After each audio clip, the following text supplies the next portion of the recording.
Queridos amigos, que a paz de Jesus se faça presente no seu coração, no seu lar, junto a esses companheiros que se encontram com você. Hoje nós vamos dar continuidade às causas anteriores das aflições, lendo o item 7. Tanto os sofrimentos devido a causas anteriores, como os resultados ou como os resultantes das faltas atuais, são muitas vezes a consequência natural da falta cometida, ou seja, por uma justiça distributiva rigorosa. O homem sofre o que fez os outros sofrerem. Se foi duro e desumano, poderá a seu turno ser tratado desumano e duramente. Se for orgulhoso, poderá nascer em condições humilhantes. Se for avaro, egoísta ou fez mau uso de sua fortuna, poderá ser privado do necessário. Se foi mau filho, poderá sofrer com seus filhos. Assim, pela pluralidade da existência e pela destinação da Terra como mundo expiatório, explicam-se as anomalias que a divisão da felicidade e da infelicidade apresenta entre os bons e os maus aqui em nosso planeta. Essas anomalias só existem na aparência, porque são consideradas apenas sob o ponto de vista da vida presente. Porém, se nos elevarmos pelo pensamento, de modo a abranger uma série de existência, veremos que a cada um é dado o que merece, sem prejuízo do que lhe cabe, no mundo dos espíritos, e que a justiça de Deus nunca é interrompida. O homem jamais deve perder de vista que está em um mundo inferior, onde é mantido pelas suas imperfeições. A cada infortúnio, ele deve dizer a si mesmo que se pertencesse a um mundo mais avançado, isso não lhe aconteceria e que só depende dele mesmo não voltar à Terra trabalhando pelo seu aperfeiçoamento. As tribulações da vida podem ser impostas a espíritos endurecidos ou muito ignorantes, para fazer uma escolha, um conhecimento de causa, mas essas tribulações são livremente escolhidas e aceitas por espíritos arrependidos, que desejam reparar o mal que fizeram e se exercitarem em proceder melhor. Esse é o caso daquele que, tendo feito mal à sua tarefa, pede para recomeçá-la, a fim de não perder o benefício de seu trabalho. Portanto, essas tribulações são, ao mesmo tempo, expiações que castigam pelo passado e provas que preparam para o futuro. Rendamos graças a Deus, que em sua bondade concede ao homem a faculdade de poder reparar seus erros e não os condena de forma irremediável na primeira falta cometida. Entretanto, não se deve acreditar que todo o sofrimento passado aqui na Terra seja necessariamente o início de uma determinada falta. Muitas vezes os sofrimentos são simples provas escolhidas pelo Espírito para concluir sua depuração e apressar seu adiantamento. Assim sendo, a expiação sempre serve de prova, mas a prova nem sempre é uma expiação. Porém, provas ou expiações, na verdade, são sinais de uma inferioridade relativa, visto que o que é perfeito não tem mais necessidade de ser provado. Um espírito, portanto, pode ter adquirido um certo grau de evolução, porém, querendo avançar mais ainda, solicita uma missão, uma tarefa, para cumprir e pelo qual, se sair vitorioso, será tanto mais recompensado quanto mais penosa tenha sido a luta.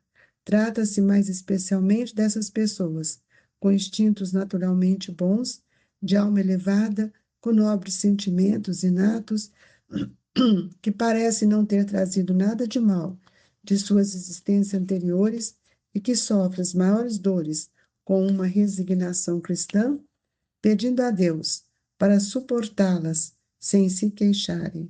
Ao contrário, pode-se considerar como expiação as aflições que provocam queixas e fazem com que o homem se revolte contra Deus. É certo que o sofrimento que não desperta lamentações pode ser uma expiação, mas esse tipo de comportamento é um indício claro de que tal expiação foi escolhida voluntariamente, não imposta, sendo também a prova de uma forte resolução, o que é um sinal de progresso. Amado Jesus, eis-nos aqui mais uma vez, reunidos em seu nome, convidando os nossos irmãos que ora compartilham conosco deste Evangelho, vibrarmos intensamente para que o Cristo possa nos ouvir, para que Jesus possa nos sustentar e que as nossas lutas, as nossas dores sejam melhor compreendidas por cada um de nós. Mestre, aqui estamos, Senhor, para reeducar nosso sentimento, nossa vontade de crescer, de expandir e de melhorar. Que a doce paz da sua ternura, do seu olhar, sustente-nos, hoje, agora e sempre, que assim seja. Meus queridos irmãos, nós gostaríamos de dizer sobre esse item, que é um item que se diversifica nas suas colocações, mas esse capítulo do Evangelho, ele é a base de todo o nosso entendimento para a nossa existência, para que a gente possa aprender a fazer o bem. Então, tanto o sofrimento devido às causas anteriores como os resultantes das faltas atuais são geralmente consequência dos nossos atos. Ninguém está passando, ninguém está sofrendo, ninguém está vivenciando aquilo que ele não fez. Então, nós vamos ver que como é que a lei atua. Eurípides, nosso querido mestre, nosso querido professor, né, um mestre que tem nos ensinado, ele tem nos mostrado que o homem sofre aquilo que ele fez o outro sofrer. E ele tem nos dado a educação do contraste, para que a gente possa analisar e quando perguntamos por quê? Porque é uma necessidade de vivenciar um período na vida que é o contrário daquilo que já fiz. Então, se ele foi uma pessoa orgulhosa, egoísta, ele pode nascer numa situação que traz para ele em condições de humilhantes. Ele pode nascer num lugar pobre, vem sem a possibilidade de ter um trabalho mais digno, mas, aliás, mais rendoso, não digno, mas ele vai sentir muitas vezes até revolta, porque ele vai falar assim, como a gente tem escutado, nada para mim dá certo, é porque não compreendeu que a programação reencarnatória, quando o espírito tem condição de escolher, ele faz as suas escolhas.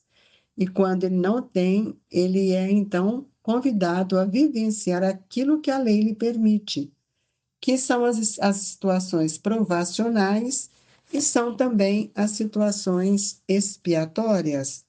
Então, nós precisamos ver que muitas vezes nós estamos passando por situações que são só provacionais.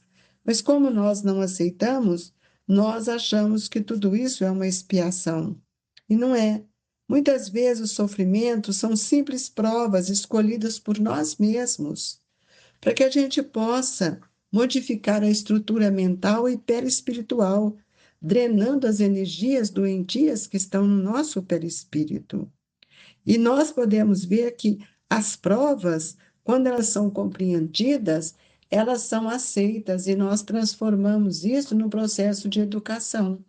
Ela nos educa, porque nós voltamos os olhos para Deus, nós teremos que aceitar que os outros nos ajudem. Agora, quando nós entramos numa situação compulsória, que nós entramos em sofrimento, e aí são as expiações, nós vamos ver então que a expiação ela nos traz diferenças muito grandes da prova, porque ela serve sempre como uma dor maior que priva o espírito de muitas coisas. Porém, as provas ou as expiações, na verdade, são sinais de uma inferioridade relativa. Então, quando nós estamos vendo uma pessoa passar em dor, nós temos que analisar como é que ela está aceitando, de que forma ela está reagindo. Nós Não temos que ser necessariamente aprovar as nossas lutas, não, mas compreendê-las, né?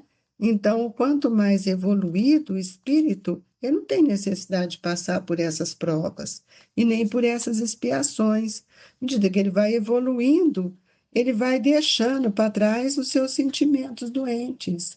Então, ele vai em busca de novos sentimentos que vão fazendo com que eles se tornem melhores. Então, nós temos que olhar que tudo aquilo que nós vamos viver resignados, tendo compreensão de Deus para suportar, nós podemos até passar por situações expiatórias, mas nós estamos buscando no Evangelho, nos exemplos que recebemos, força, coragem, e passamos pelas nossas lutas sem ficar queixando, já aqueles que não têm esse olhar, que não recebem o Evangelho, que não conheceram Jesus, que não tiveram exemplo, tudo transforma no sofrimento. E esse sofrimento ele gera uma lamentação. E aí nós vamos ver que quando o espírito não aceita determinadas provações, ou provas, ou escolhas, ele entra no processo de expiação.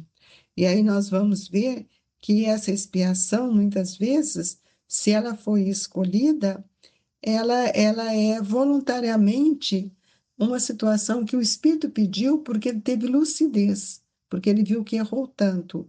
Agora, quando ela é escolhida voluntariamente, ela não é imposta.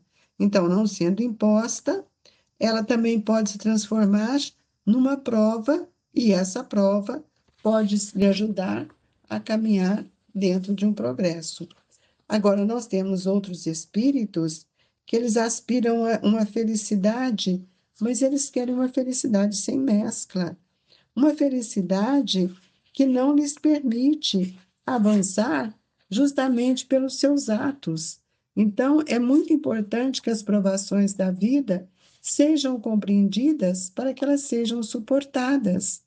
E são elas que nos fazem avançar, progredir, tanto como provas ou como as expiações, mas eles vão atenuando as nossas faltas pretéritas, vão purificando as nossas energias, e por isso acaba sendo um remédio que vai limpando as feridas e curando o doente. À medida que eu vou conhecendo Jesus e mudando os meus sentimentos, eu estou renovando a minha forma de pensar e sentir.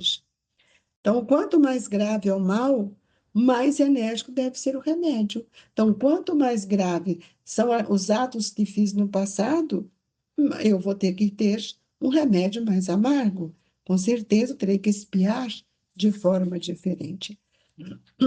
Então, hoje, eu gostaria de deixar essa mensagem que Emmanuel nos traz sobre hoje. Antes, exortai-vos uns aos outros todos os dias durante o tempo que se chama hoje, para que nenhum de vós se endureça pelo engano do pecado. Essa é a epístola de Paulo aos Hebreus.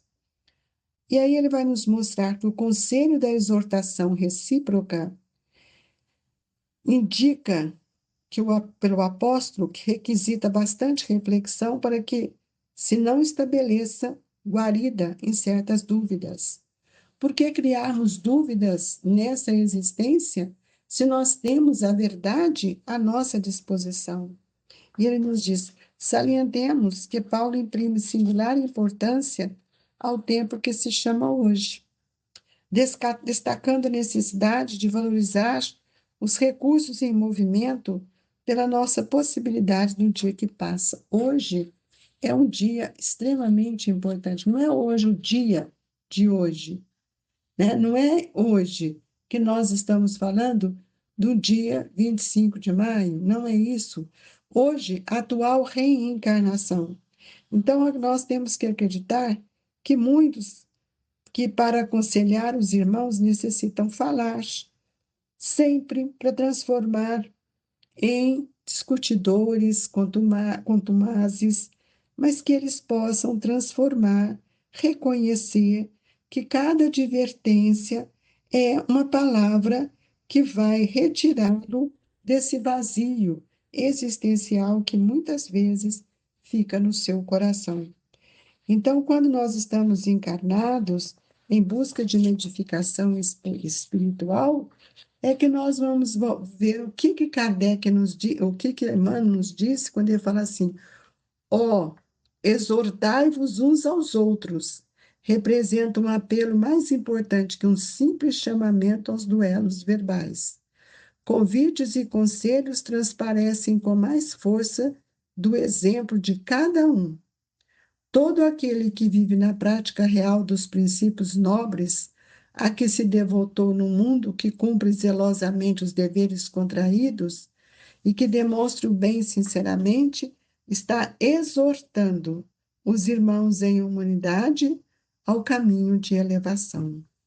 E é esse o gênero de testemunho diário que o convertido de Damasco vos convoca. Somente por intermédio desse constante exercício de melhoria própria, libertar-se-á o homem dos enganos fatais. Hoje, esta reencarnação é de extremo valor para todos nós. Não te endureça, pois, na estrada que o Senhor te levou a trilhar, em favor de teu resgate, aprimoramento e santificação.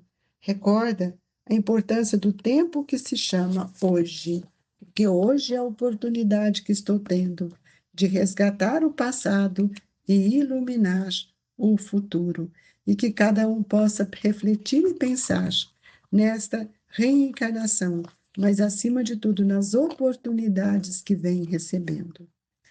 Nós gostaríamos, nesta hora, de nos fortalecermos pelo passe, pedindo aos espíritos amigos, a esta equipe generosa, que nós possamos sentirmos a força desse evangelho no passe, que restaura as minhas energias, dilui os meus desafetos, me encoraja para o perdão.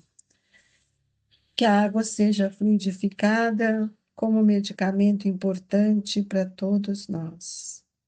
Senhor de nossas vidas, compadecei de nós, Mestre. Que possamos estender este passe a todos aqueles que ora passam por suas dores, aqueles que se estão sentindo sozinhos, Jesus, aqueles que perderam a esperança, aqueles que caíram no remorso, que a dádiva sublime do seu amor chegue até eles, que a humanidade receba o seu olhar amigo, fraterno e dadivoso. Mestre Jesus, conceda-nos sempre a oportunidade para que possamos nos tornarmos seres melhores. Que a paz e a esperança seja constante em nossa vida. Queridos irmãos, recebam em seus corações as vibrações da casa de Eurípides, do Grupo Espírita Esperança e Caridade, Colégio Allan Kardec. Sinta-se agasalhado por este irmão, que assim seja.